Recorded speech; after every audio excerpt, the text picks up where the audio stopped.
बात मध्य प्रदेश के राज्य मंत्री गौतम टेटवाल की, जिन्होंने कुछ ऐसा किया जो अब चर्चा का विषय बन गया है। राजगढ़ में राज्य मंत्री गौतम टेटवाल मंच से भाषण दे रहे थे जब उन्होंने अजान की आवाज सुनी। इस बीच उन्होंने भाषण रोक दिया और मंच से ही कलमा पढ़ने लगे। राजगढ़ में राज्य मंत्री ने मंच से जो कहा वो आपको सुनाएंगे और इसी के साथ जनता को संबोधित करते हुए कहा कि सभी धर्मों का सम्मान करना चाहिए।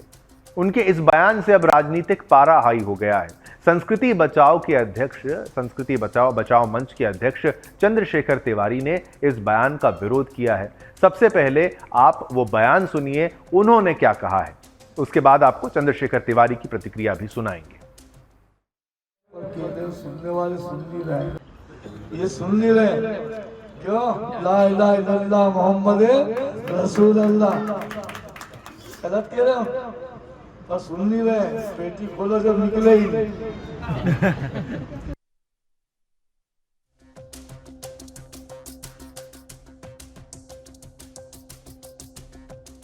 ताकि आप ध्यान से इनका चेहरा भी समझें। टेटवाल ने भूमि पूजन के कार्यक्रम में राजगढ़ में जो कलमा पढ़ा, संस्कृति बचाओ मंच इसका विरोध करता है। बहुत अच्छी बात है, आप सारे धर्मों का सम्मान करिए, हमें कोई बुराई नहीं है।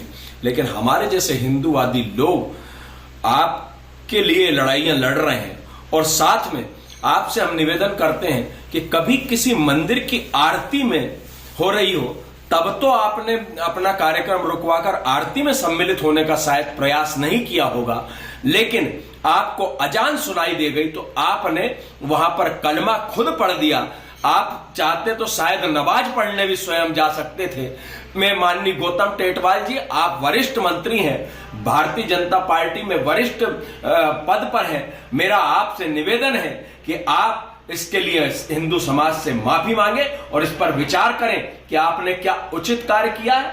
अगर उचित कार्य किया है तो आप के बारे में भी हिंदू समाज की जनता विचार करेगी।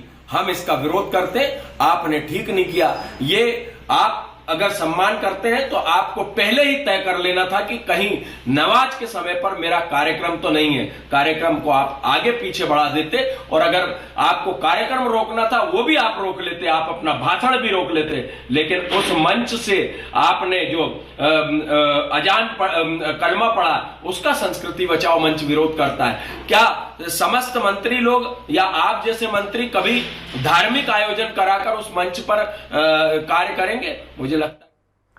तो आपने ये तस्वीर देखी और उस मंत्री का रिएक्शन देखा। अजान चल रही थी, चुप हो गया, वो रुक गया और उसके बाद कलमा पढ़ने लगा। लेकिन आपको ये भी याद होगा जब हमारे सुदर्शन न्यूज़ के प्रधान संपादक डॉक्टर सुरेश चव्हाणकी जी भी यात्रा पर गए थे, महाराष्ट्र की जनता एनआरसी के लिए गए थे, लोगों को जागरूक करने गए थे, तो जानबूझकर जो जहाँ जाते थे तो अजान की आवाज़ आने लगती थी, वो कभी चुप नहीं होते थे, वो अपने कार्यक्रम को आगे बढ़ाते थे और लोगों को बताते थे कि ये क्या किया जा रहा है।